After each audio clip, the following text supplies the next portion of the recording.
യുവാവിനെ ആക്രമിച്ച് 20,000 രൂപ വീതം വില വരുന്ന വാച്ചും മൊബൈൽ ഫോണും കവർച്ച ചെയ്ത കേസിൽ 3 യുവാക്കളെ പുതുക്കാട് പോലീസ് അറസ്റ്റ് ചെയ്തു.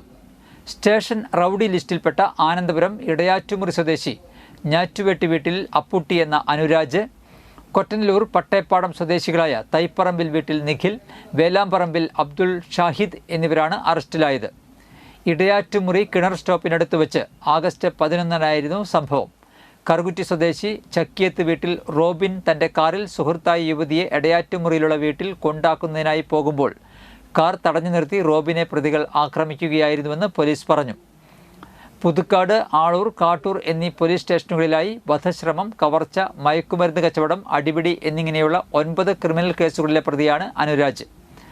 പുതുക്കാട് ഇൻസ്പെക്ടർ ആദം ഖാൻ, സബ് ഇൻസ്പെക്ടർമാരായ N Pradeep, Vaishnav, GASI PM Jijo, CPOമാരായ ഫൈസൽ, നവീൻ കുമാർ എന്നിവരാണ് അന്വേഷണ സംഘത്തിൽ ഉണ്ടായിരുന്നത്.